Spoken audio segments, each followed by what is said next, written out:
And good afternoon, everyone. This is Shannon Scott, the Storyist, coming to you from inside of an illustrious blooming day in Bonaventure Cemetery in Savannah, Georgia, right after St. Patrick's.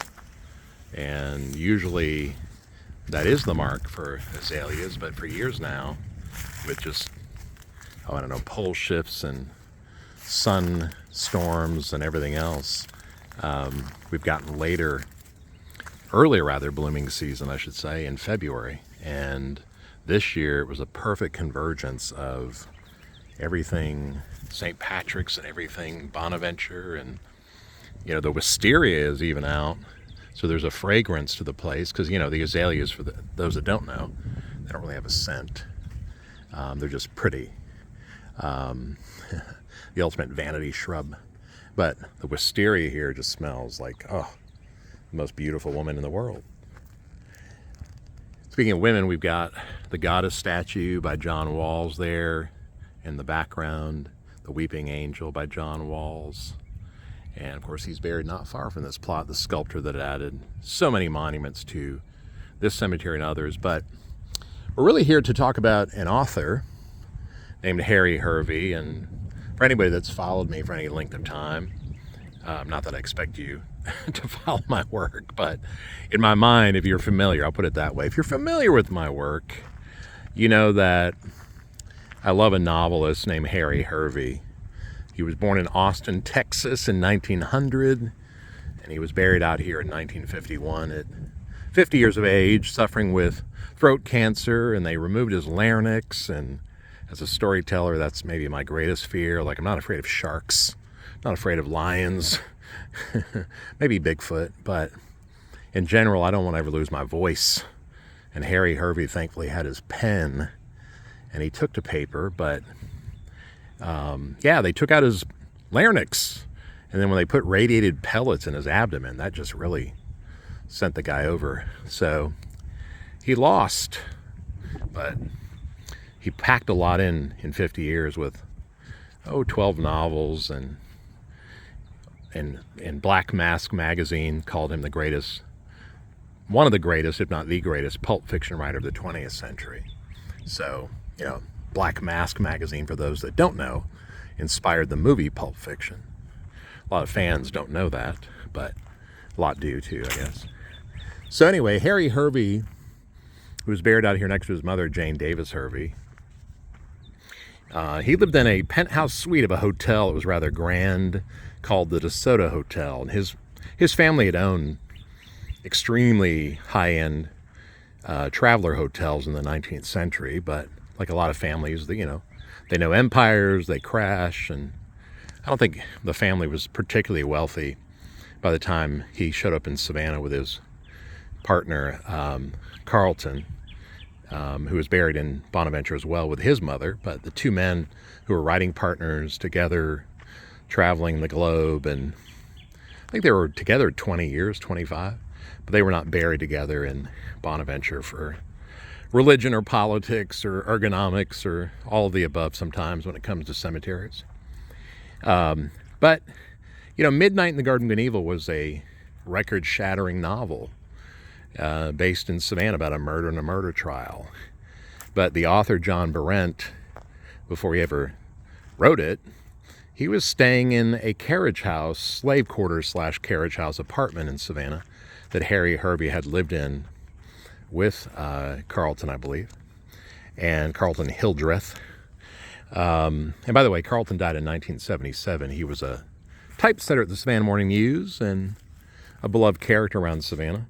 But here we find the grave of Hervey, his mother, Jane Davis Hervey, right below a Scottish cairn made out of 17th century chapel stones that came from the area of Glasgow. And cairns are really considered the original storytelling object. So we find, something apropos about that here, something so classical above Hervey's grave, although in a different family plot.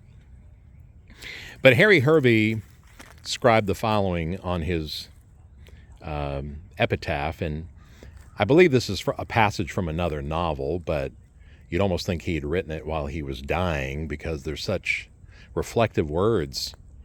Mine has been a long journey to the uttermost hinterlands, and my eyes and my heart are filled with what I have seen. One cannot have looked behind the mask we have put upon death and found there the face of God without being invested with the highest inspiration, the deepest humility. I mean, again, as I tell my guests that visit here with me, if those words don't touch you, you may not be human. But I think it's neat that he is buried in a row that came from his 1939, or I should say, it didn't come from the novel, but in his 1939 novel, The Damned Don't Cry, the passage where he describes Bonaventure with one of the main characters, then in the storyline, a teenage girl named Zelda O'Brien. I mean, he's basically describing this row that he's now buried in, and I don't know if that was intentional from his mother, or it's just, the coincidence of life, which, doesn't really matter. I think it's, we can just call it that it was meant to be.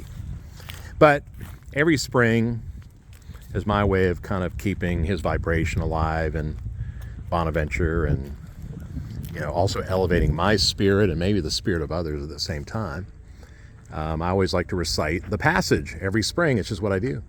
So Harry Hervey, I hope I do you just. We'll see what you guys think. When they reached Bonaventure, it lay drowsing in the mild April sunlight. As they entered, a flight of butterflies made sparse confetti. A pale shell road melted into a vista of pontifical splendor. The green of the live oaks and magnolias, the hoary smoke of the moss, the graying blandness of obelisk slabs and shafts, all blended into somber Gothic above the votive fires of the azaleas. Row upon row of them pile along the lanes, magenta, cerise, salmon, pink, and white, ragged, exultant hedges flaunting their carnal vividness in the celibate glooms. Their prolificy was gloriously obscene. They mocked the graves and made void the dreary prophecies of vaults and tombs. They were eternal flowering out of the groin of the earth. They were flames out of skulls. Zelda felt awed by this pagan exaltation in the midst of orthodox seclusion. Well, I don't think any finer words have ever been written about an azalea, or azaleas, plural. 10,000 shrubs out here, actually. But Harry Hervey, what a writer. What a spirit. You definitely have blessed my life and in your own energy and your own works. So thank you for that.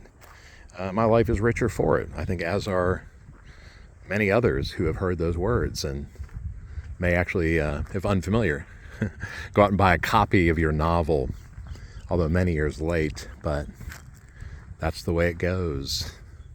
Well, gang, once more, happy spring from Savannah, Georgia, and Bonaventure Cemetery. I hope you all are doing amazing out there, and if you're ever Savannah way, come check me out.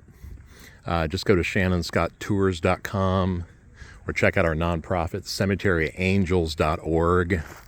Lots of ways to be in touch, and I'd love to meet you or see you again. So I hope to see you soon. Be well.